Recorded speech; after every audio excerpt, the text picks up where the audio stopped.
first I could see nothing, but presently as my eyes grew accustomed to the light, details of the room within emerged. Strange animals, statues and gold, everywhere the glint of gold.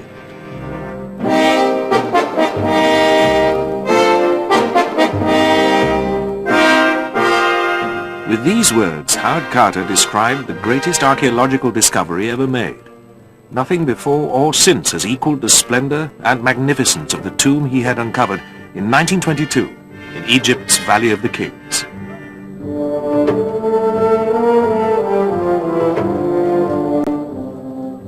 These stunning artifacts filled the tomb of Tutankhamun, an obscure pharaoh of the 18th dynasty. Until Howard Carter broke into his resting place, Tutankhamun was known only by one or two minor objects gathering dust in museums. Nothing like this. But from November 1922, his name became a household word. Tutankhamun was Egyptology.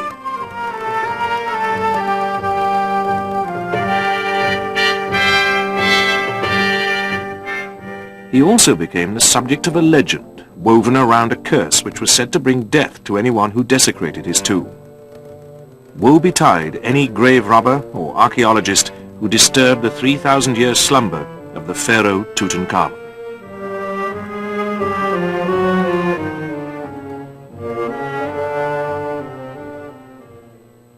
Howard Carter had long been fascinated by the Valley of the Kings, a royal necropolis hacked out of the barren sides of a sun-blasted valley 600 miles up the River Nile in Upper Egypt, near the small town of Luxor. The valley provided a discreet cemetery for some of the best-known pharaohs of the New Kingdom, which lasted from 1577 to 1085 BC. Seeking security for their mortal remains and the treasures buried with them, the pharaohs were hidden in tombs hewn out of the harsh rock of the valley, rather than under great pyramids of stone. Egypt's famous pyramids had proved rather too obvious an attraction for grave robbers.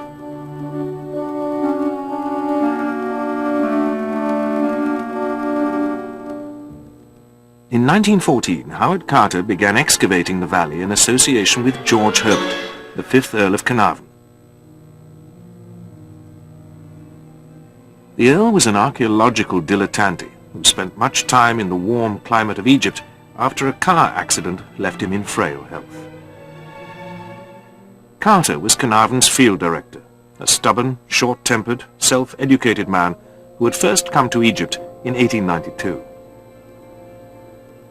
Most archaeologists believed that the Valley of the Kings had yielded up all its secrets, but Carter was convinced that there were some areas which had not been subjected to systematic examination, as they were covered with the debris of previous excavations.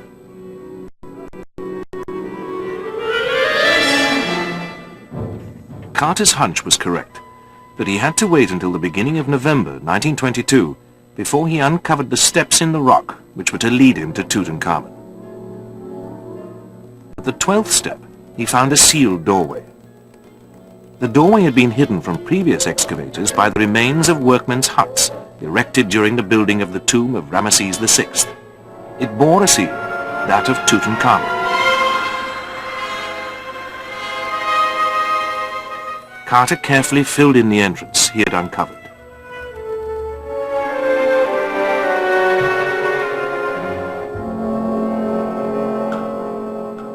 He then cabled Carnarvon, who arrived in Egypt on the 24th of November. With him was his daughter, Lady Evelyn Herbert. The excavation was reopened, only for Carter to discover that the door at the foot of the steps showed signs of having been opened and then resealed. Had the tomb behind it been plundered? The door was removed, and then 30 foot of rubble left in a passageway to deter robbers. In the rubble, Carter found this exquisite head of the young pharaoh Tutankhamun. Carter now moved down the passage towards a second blocked door. It too bore signs of tomb robbers. He steeled himself for disappointment.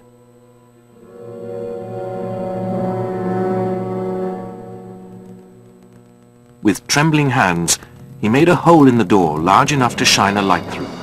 In a frenzy of anticipation, Carnarvon hissed, "Can you see anything?" After an agonizing pause, Carter replied, "Yes, wonderful things."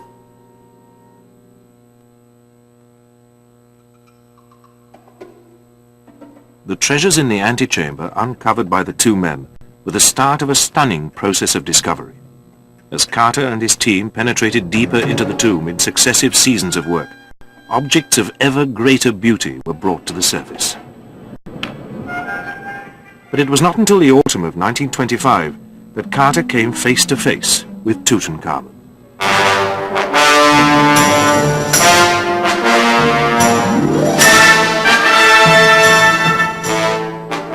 The body of the pharaoh lay within a series of richly decorated coffins, like a Russian doll wrapped in jewels and gold.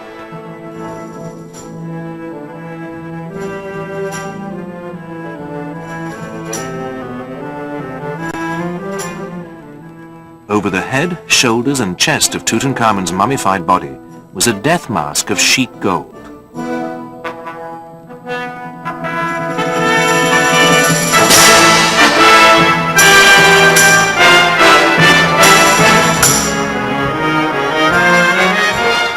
The bandages were removed, and Tutankhamun's face was seen again for the first time in over 3,000 years. Scientific examination of the mummy established that the pharaoh had died some time between the ages of 18 and 20. Professor Douglas Derry, who examined the body, noted a small scab by Tutankhamun's ear. The cause of his death remains a mystery, but murder cannot be ruled out. Mystery also surrounds the sequence of deaths which raced through those associated with the excavation of the tomb. There was a portent of disaster while Carter opened the tomb. A caged bird in the entrance to his house at Luxor had been eaten by a cobra, the serpent who spits fire on the pharaoh's enemies. News of the incident quickly spread through Luxor. Had the dead king's cobra vented his anger at the betrayal of his master's tomb? The first to die was the 57-year-old Lord Carnarvon. He did not live to gaze on the face of Tutankhamun. On the 6th of March 1923, Carnarvon was bitten on the face, probably by a mosquito. While shaving in his suite at the Winter Palace Hotel in Luxor, he nicked the small pimple which had formed over the bite. According to one of his colleagues, an unspeakably filthy Egyptian fly then settled on the seeping spot and further infected it. Carnarvon fell ill. He was taken to Cairo, where blood poisoning and pneumonia set in. Lady Carnarvon flew out from England and rushed to his bedside. The world waited to hear the fate of the celebrated archaeological aristocrat. The novelist Marie Corelli issued a warning that the most dire punishment follows any rash intruder into a sealed tomb.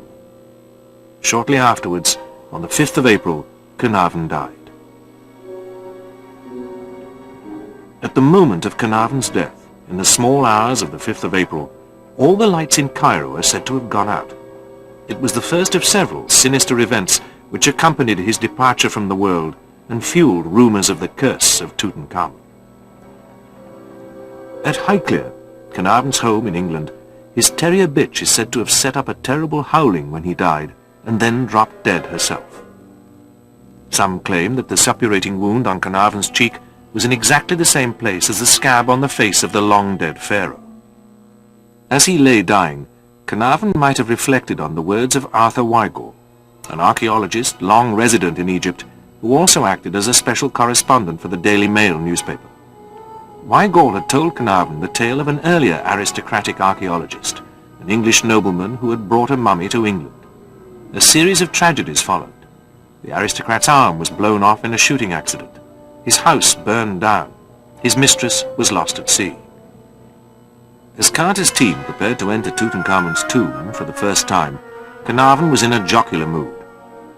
Weigall, observing from the sidelines, half-jokingly told the travel writer H.V. Morton, "If he goes down in that spirit, I give him 6 months to live." Half-joking or not, Weigall's prediction came true. Within 6 months of photographing Carter, bringing out the first of the treasures, Carnarvon was dead. Even as he fought for his life, the newspapers were running stories on the curse of the pharaohs. But how mysterious was Carnarvon's death? His constitution had never been strong, and it had been further undermined by the excitement of opening the tomb. Nevertheless, the legend of the lights going out in Cairo when Carnarvon died was confirmed by the British High Commissioner in Egypt, the distinguished soldier Field Marshal Lord Allenby. Allenby apparently asked the engineer in charge of the city's electricity supply for an explanation of the blackout, but none was forthcoming. Arthur Weigall, whose half-joking remarks sparked the legend, was no friend of Carnarvon and Carter, and strongly disapproved of their methods. He had another axe to grind. Carnarvon had given the London Times newspaper exclusive rights to the Tutankhamun story.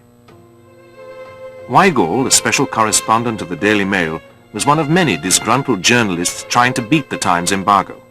His warning to Carnarvon probably owed as much to frustration as any belief in an ancient curse.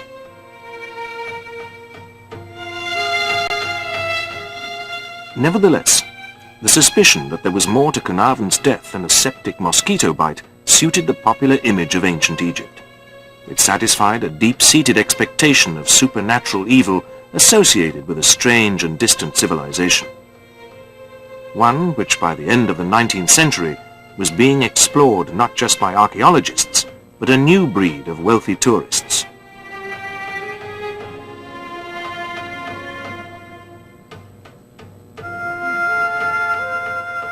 Henceforward, the death of anyone even remotely connected with Carnarvon, Carter, and the discovery of the tomb was hailed as clinching evidence of the long arm of the pharaohs.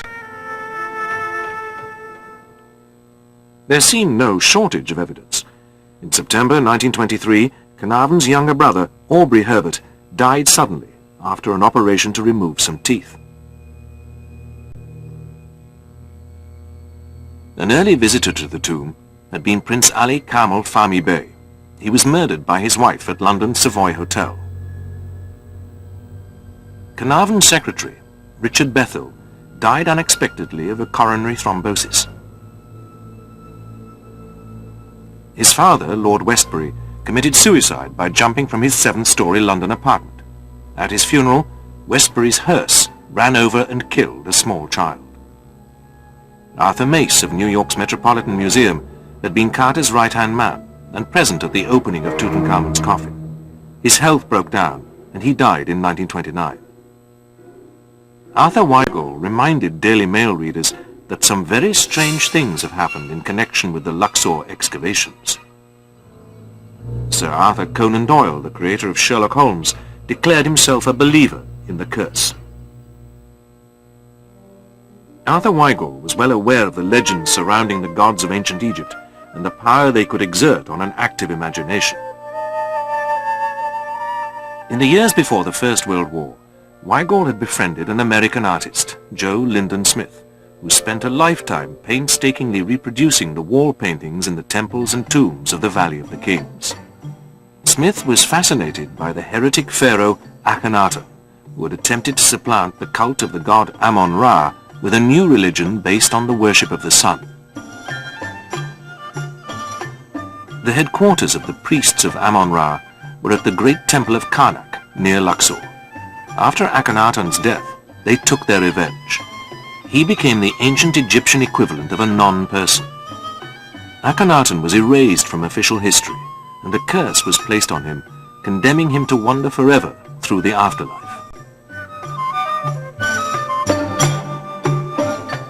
In the winter of 1907, Joe Lyndon Smith decided to lift the curse. He enlisted Weigall's help. They wrote a play, which they planned to perform in an eerie natural amphitheatre on which they had stumbled at the head of the Valley of the Queens.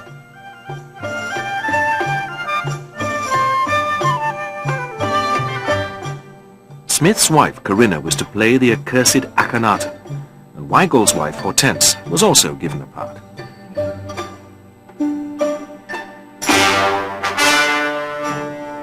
It all seemed great fun, but the play was never staged. On the 23rd of January, 1908, Weigall, Smith, and their wives gathered in the rock-bound amphitheatre for a rehearsal. As the names of the ancient gods were invoked, the sky was split by a ferocious hailstorm, scattering the native servants. Worse was to follow. That night Corinna was struck down with a terrible pain behind her eyes. Hortense was taken ill with agonizing stomach cramps. Ammon-Ra visited them in their dreams, striking the afflicted parts of their bodies with his flail. The women were rushed to hospital, where Corinna was diagnosed as having severe trachoma. Hortense underwent an operation which nearly killed her. Had the gods decided to remind these puny mortals of their frailty, or did the near tragedy have more to do with coincidence? Corinna had been complaining of eye trouble for some time, and Hortense was at the beginning of a difficult pregnancy. But the drama of these events would not have been lost on Arthur Weigall. And like any Egyptologist worth his salt, Weigall knew of the elaborate precautions that were taken to safeguard the dead pharaoh in the afterlife. The Ankh was the sign of life itself. Keeping eternal watch at the entrance to the boy king's tomb was the jackal-headed god Anubis, the ancient Egyptian guardian of the dead.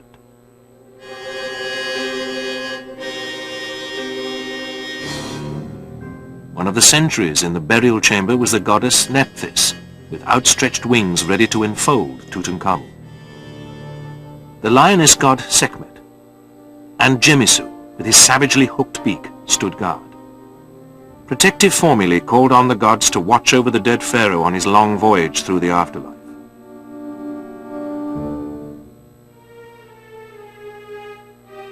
Hundreds of mannequins, each in Tutankhamun's likeness, stood ready to act as servants when the gods required him to perform a task.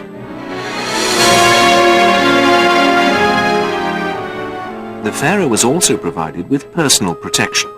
This dagger was found in the linen folds which swaddled the mummy. In the afterlife, Tutankhamun lived on as a conquering warrior. Although he had never drawn a bow in anger, his military deeds in death, once depicted in the tomb, assumed a life of their own.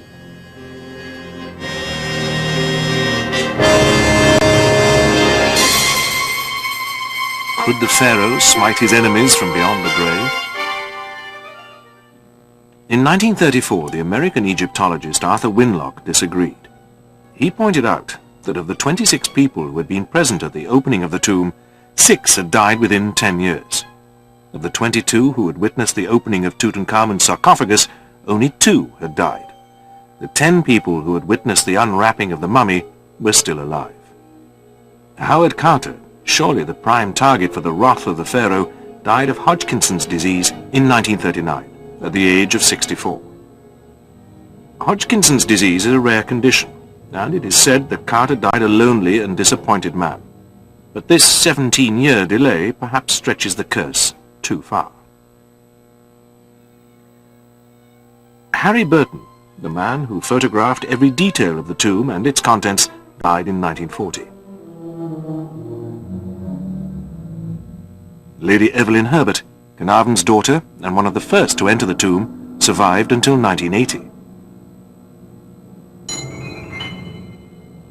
Professor Derry, who took his scalpel to the mummy, lived to the ripe old age of 87. The curse seemed singularly selective. There is no shortage of pseudo-scientific explanations for the curse of the pharaohs. Journalist Philip Vandenberg has suggested that the tombs of the pharaohs were perfect breeding grounds for bacteria, which, over the centuries, could develop unknown and deadly forms, lying in wait for the unwary archaeologist.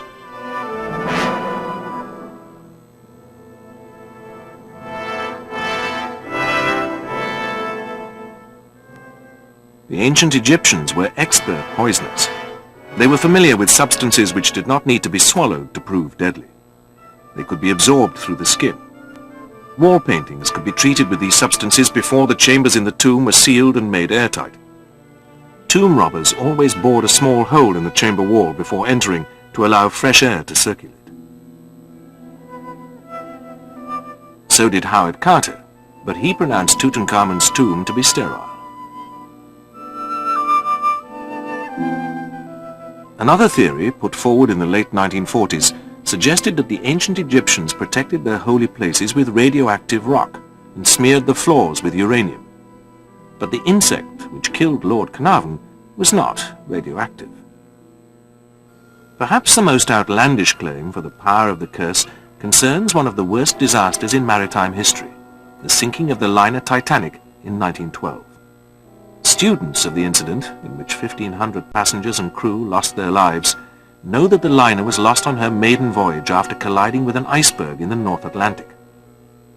Those who believe in the curse of the pharaohs remain convinced that tragedy was ensured by the presence on board of an Egyptian mummy. It was the body of a prophetess who had lived during the reign of Tutankhamun's father-in-law, Akhenaten. An ornament found with the mummy bore a spell: "Awake from the dream in which you sleep, and you will triumph over all that is done against you." One thing is certain: Howard Carter's sensational discovery acted as a powerful stimulant to the popular imagination. Hollywood loves a sensation and eagerly embraced the curse of the pharaohs. In 1932, the Universal Studio produced The Mummy, a horror feature in which Boris Karloff starred as a supernatural bandaged menace. It was the first in a long line of mummy movies. When the priceless treasures of the tomb of Tutankhamun traveled abroad, the public who queued to see them were as familiar with the legend of the curse as they were with the matchless beauty of the objects on display. Over 3,000 years after his death, Tutankhamun was big business. The security men closed the doors in the shadow of the Ankh, the symbol of life.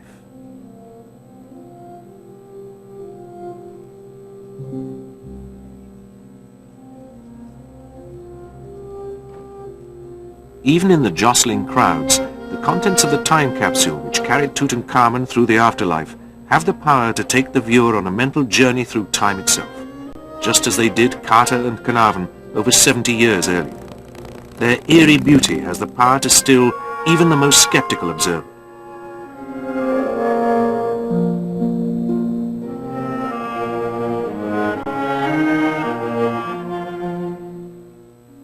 In 1972, Tutankhamun's golden mask was created for shipment to Britain for an exhibition at London's British Museum to mark the 50th anniversary of Carter's discovery. The precious cargo arrived safely and was carefully unwrapped. The tension was almost as palpable as it had been in 1925.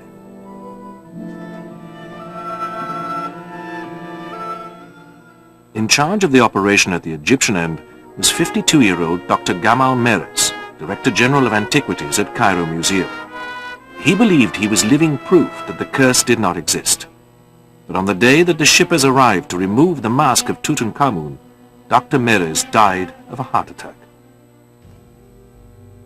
The death of Dr. Meres could be seen as another in a long line of sudden and sometimes spectacular exits by people connected to Tutankhamun. For those who believed in the curse of the pharaohs, it provided further evidence of the dangers of tampering with their remains and the relics which accompanied them on their endless journey through the afterlife. Could Carter and Carnarvon really have fallen foul of a curse?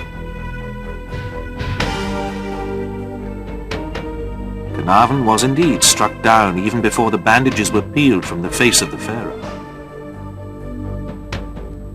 But Carter, who always laughed at the idea, lived on for another 17 years. Was the legend the creature of Arthur Weigall's animosity towards Carnarvon and Carter?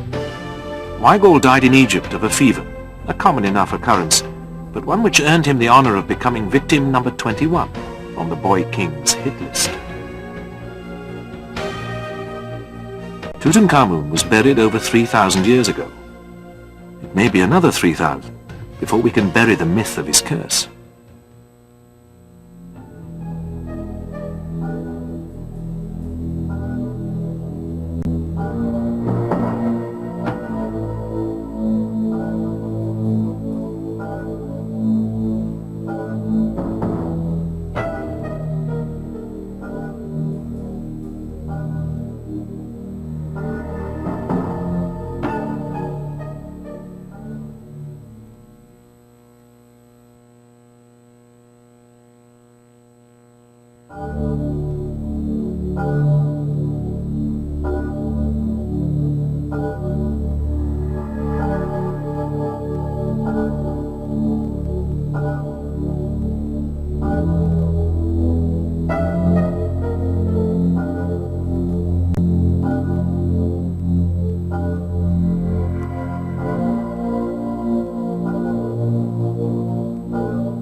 Loch Ness, moody and secretive, is the largest freshwater lake in Britain, gouged out by glaciers thousands of years ago.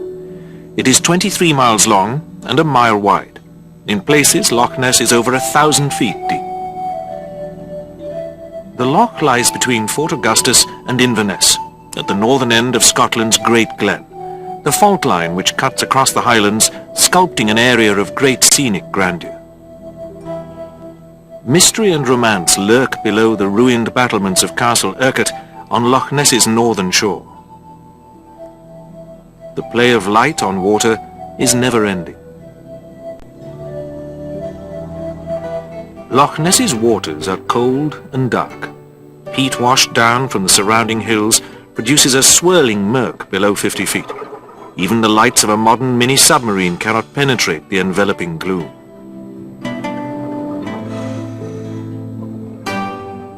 The perfect lair, perhaps, for a large, reclusive, and ancient creature. From the Dark Ages, sprites and water horses were said to haunt the loch. The story goes that the 6th century Saint Columba was confronted by a monstrous beast, which, in saintly style, he sent packing. In the 18th century, the blasting of a military road beside the loch roused 2 leviathan creatures from their slumbers. In the 19th century, there were sightings of what were described as giant salamanders. Most of the locals were convinced that there was something odd swimming in the waters of Loch Ness. 2 roads run along the shore of the loch. On the south, there is General Wade's military road, built in the 18th century. To the north, another road runs from Fort Augustus to Inverness, skirting Urquhart Castle. In March 1933, John Mackay and his wife, the tenants of an hotel at Drumnadrochit, were driving back from Inverness along the northern tip of the loch. Suddenly, Mrs. Mackay saw what she described as a huge black body rolling up and down in the waters below.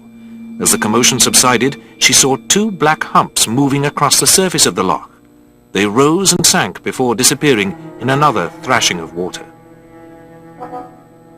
In November of the same year, the first alleged photograph of the monster was taken by a Mr. Hugh Gray. It appeared on the front page of the Daily Sketch newspaper on the 6th of December.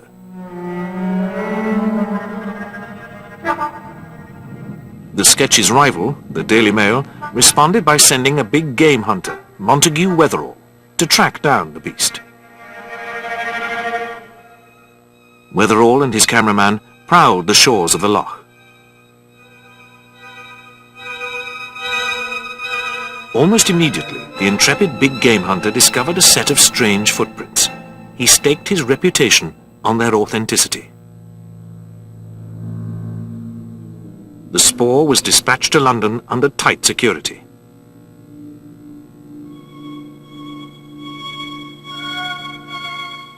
The Mail fanned the flames of public fascination with the Loch Ness monster, now popularly known as Nessie. On closer examination, however, Wetherall's mystery footprint turned out to have been made by a stuffed hippopotamus foot. So much for the big game hunter.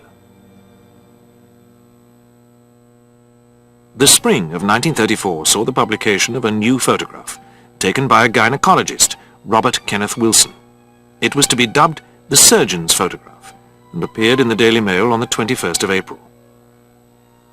One of a series of photographs taken by Wilson, it became the classic image of the monster.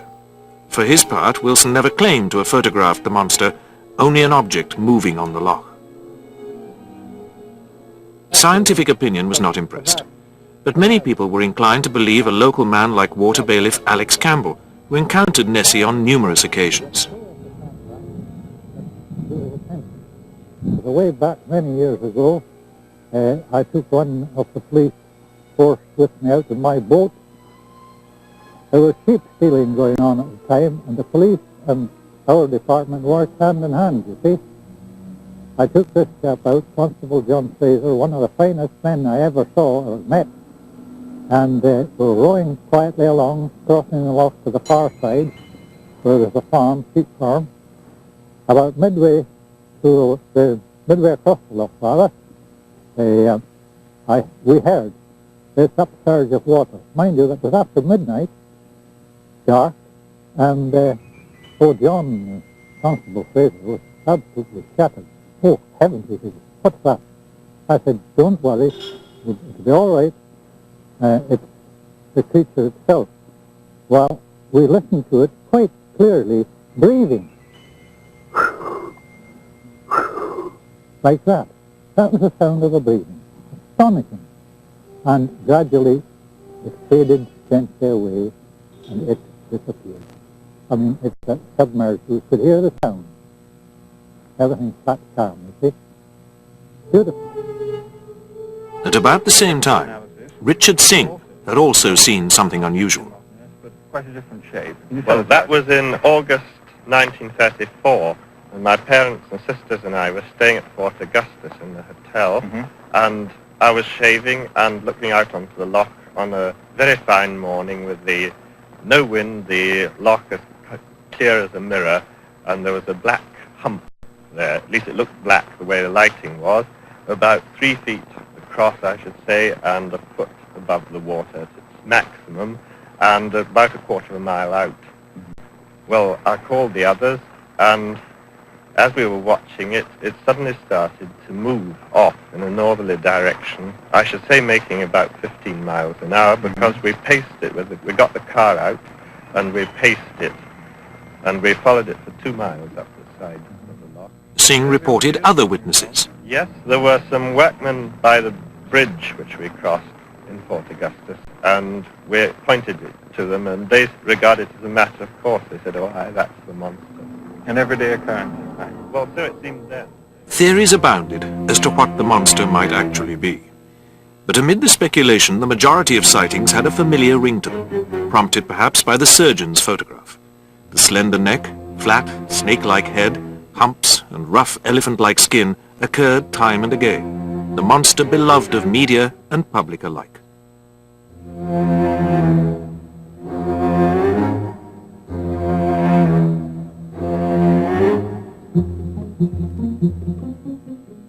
From time to time, the monster has appeared on dry land. On a warm afternoon in July 1933, the Spicers, a couple from London, were driving along the old military road. Suddenly, about 50 yards ahead, they saw what they described as a 30-foot beast emerging from the undergrowth by the road, which it briefly blocked. Mr. Spicer later described it as a loathsome sight. The Second World War thrust Nessie to the sidelines, although this did not prevent members of the Royal Observer Corps stationed in the area from making a number of sightings.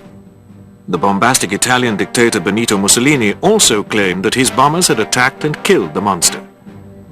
But this imaginative propaganda coup failed to deliver a death blow to British morale.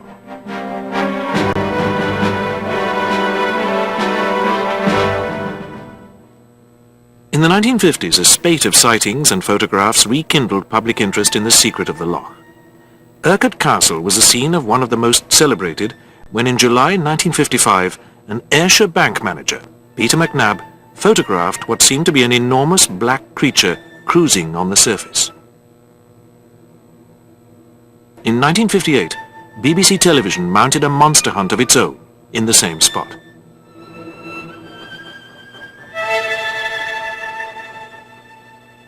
With the aid of an old steamer moored in Urquhart Bay, a favourite haunt of the Loch Ness Monster, it brought modern science to bear on the mystery. An echo sounder scanned the water below the steamer. On the deck, the ebullient presenter Raymond Baxter marshalled a team of frogmen and arrays of lights and underwater cameras.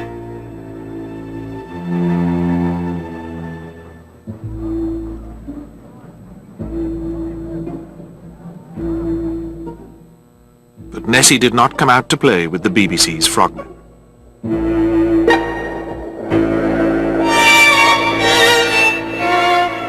It was left to local man Lachlan Stewart to describe how he came to photograph the monster.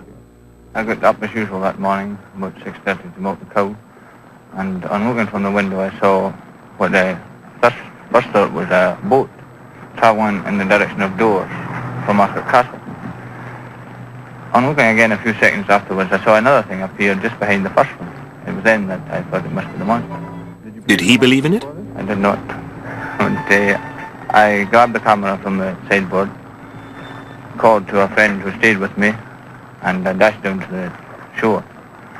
But this time the monster had crossed them all and was heading towards Foyers on my side of the wall. So I just got the 3 humps in the viewfinder and snapped. This is in point of fact not very far from where we are now, just across the other side of the loft there. The other side of the loft. I think then that it saw me because it rushed up at terrific speed and submerged. And that was the last it saw. The BBC failed to find the monster, but the echo sounder installed on the puffer did pick up something unusual.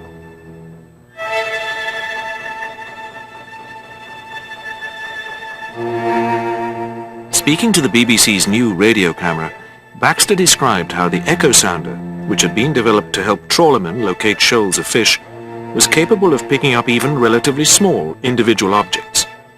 Excitingly, and perhaps conveniently, a very clear and substantial signal was picked up just as the boat was maneuvering into position.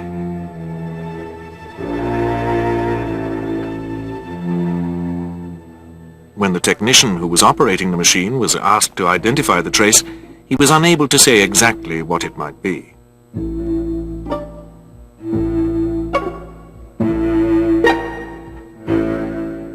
The contact had been recorded just as the BBC's boat was coming out of the deep water of the loch and onto the shallower shelf. The marking was much stronger than we usually get from the type of fish we've been getting around here. And, well, I wouldn't like to say what it is, actually. It's certainly coming from... It was submerging as the boat approached. One scientific explanation of the Loch Ness phenomenon was that the loch harboured a breeding population of plesiosaurs, a species of marine dinosaur assumed to have become extinct 65 million years ago. Could some have survived to enter the loch at the end of the Ice Age? The coelacanth was thought to have been extinct for 70 million years, until several were fished up in the 1930s. So why not plesiosaurs in Loch Ness? But it is not clear that the loch was ever connected to the sea, or if it was, how a tropical marine reptile would have adapted to the conditions there. And would the loch's fish stock sustain over 20 hungry Jurassic predators? In the 1960s, new efforts to solve the mystery were made by the Loch Ness Investigation Bureau. Boats equipped with sonar plied to and fro. Autogyros buzzed overhead. Submarines plumbed the depths. Tim Dinsdale was one of the full-time monster hunters who came to the loch in search of Nessie. In April 1960, he created a sensation by filming what he claimed was the monster. The object he caught on his cine camera seemed to be swimming on the far side of the loch, leaving a zigzag wake.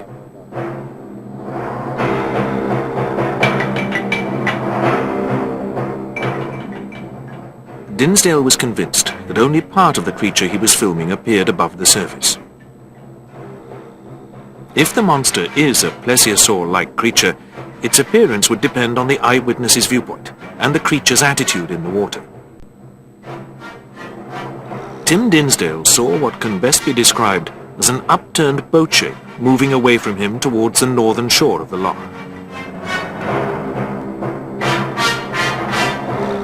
Other sightings have caught what may be the monster at different stages of its progress above or just below the surface of the loch.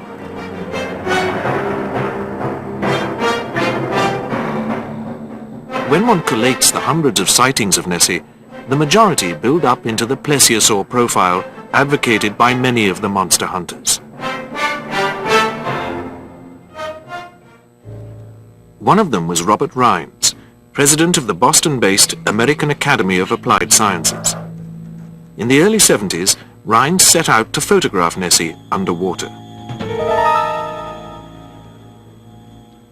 Like the BBC, he chose Urquhart Bay. Here, in the summer of 1972, Rines deployed 2 boats equipped with a system of stroboscopic cameras linked with sonar arrays. The sonar would record the presence of the monster and trigger the cameras, whose flash would illuminate Nessie. This was the result. An object recorded on Rines' sonar and underwater cameras. When computer enhanced, it produced this image. Was this the flipper of the Loch Ness Monster? Experts estimated its length to be about 7 feet. 3 years later, Rhines obtained 2 more photographs of the monster. The first was of its gargoyle-like head. The second, supposedly, was the creature's upper torso, neck and head. But underwater or above, the camera can lie and the eye can mislead. At the appropriate distance and in the right conditions, a log, rock or tree trunk, a dead horse or a swimming deer can metamorphose into a monster. So can a surfacing otter. Was it an otter that the Spicers saw crossing the road on that summer day in 1933, its size and shape distorted by the heat haze shimmering over the tarmac?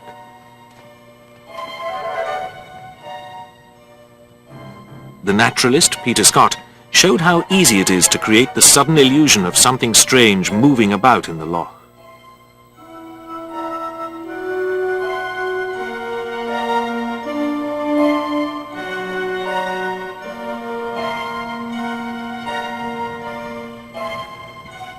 From Nessie to Frogman in one simple move. At the range of a mile, a small powered boat moving in and out of the bays of the loch can create the wake of the monster. In calm weather, the wake of a boat consists of a number of individual wave fronts which move at an angle to the line of the wake. They can appear as a series of humps travelling across the surface. The wake of a steamer can set a trap for the unwary observer. Skeptics point out that many of the modern eyewitness reports of a humped creature ploughing across the loch can be attributed to surface wave action. Natural phenomena may explain some of the famous photographs of Nessie. It's been suggested that Hugh Gray's photo, the very first, was in fact a Labrador dog rolling around in the shallows. Peter McNab's photograph has been dismissed by some as the wake of a ship which had sailed by just before the picture was taken. The suspicion of fakery also hangs over a number of other photographs of the monster. Frank Searle, a London greengrocer turned monster hunter, claimed to have caught a plesiosaur like Nessie on camera on no fewer than 8 occasions in the 1970s. But are these photographs, among the clearest ever produced, no more than dinosaur montages photographed against a watery background?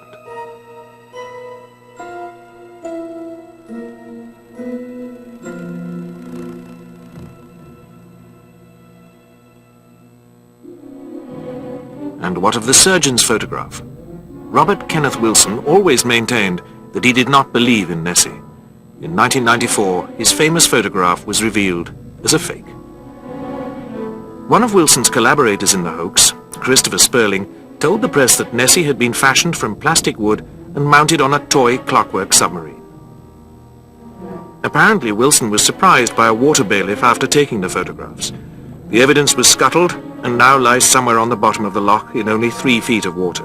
Intriguingly, Christopher Sperling was related to big game hunter Montague Wetherell.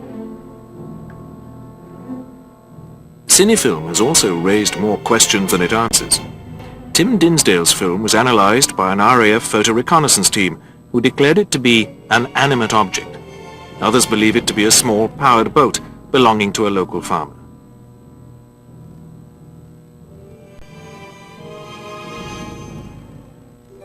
"1987 saw the launching of Operation Deep Scan, a sonar sweep of Loch Ness with the twin aims of flushing out Nessie and gathering information about the loch's unique ecology. Deep Scan's chorus line of cabin cruisers covered about 80% of the steep-sided loch. The operations director, Adrian Shine, a Loch Ness expert, remained suitably skeptical about the existence of its most famous resident. We don't expect a Jurassic reptile to come out of this loch. A large fish, perhaps. But that would be interesting enough for me. Deep Scan sonars made some tantalizing contacts with large targets, but they failed to provide conclusive evidence of the existence of Nessie. The monster remained as elusive as ever.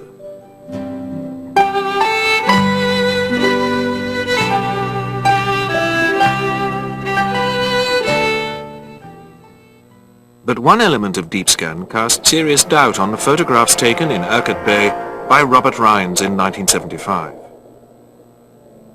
An underwater camera was lowered into the same spot. The water was not as deep as Rhines had claimed, and there was something else down there among the slithering eels. This is Rhines' photograph of the so-called gargoyle head of the monster.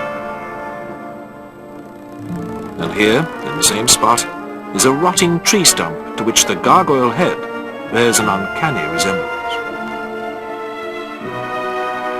But still the sightings continue.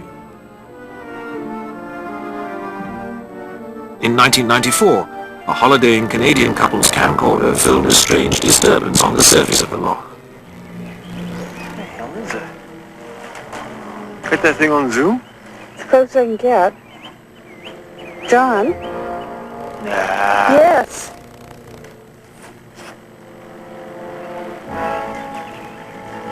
Look at it. Look at how fast that water's going.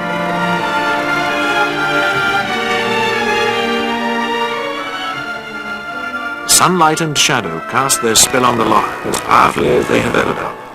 In so magical a place, it is all too easy to conjure up a creature swimming just below the surface.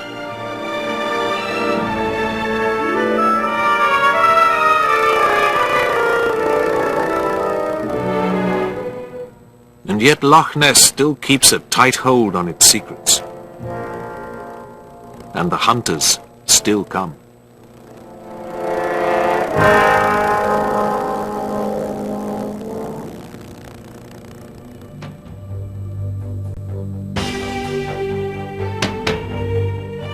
Extensive searches and the most modern sonar equipment have been unable to produce conclusive evidence of a monster in Loch Ness.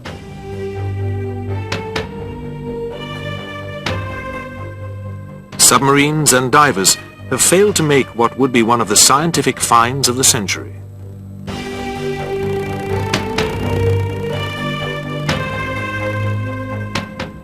Is it possible that a 65-million-year-old survivor could account for the images recorded by seemingly reliable witnesses like Richard Sting, a future Nobel Prize winner,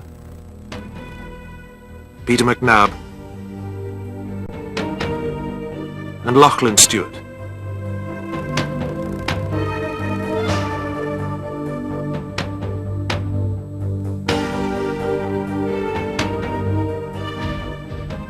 And the grainy cinefilm made by Tim Dinsdale in 1960.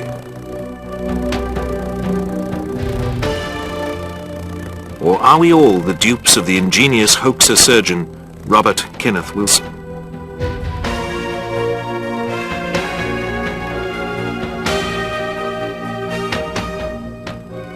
The plesiosaur theory raises more questions than it answers.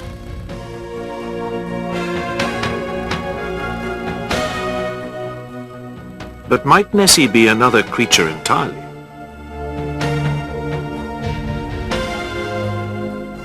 In 1932, a Miss MacDonald claimed to have seen a large crocodile-like creature with a short head making its way up the shallow river Ness towards the loch. Her description suggests a Baltic sturgeon, a migratory fish which can grow to a great size. The early legends of the loch often refer to a strange fish.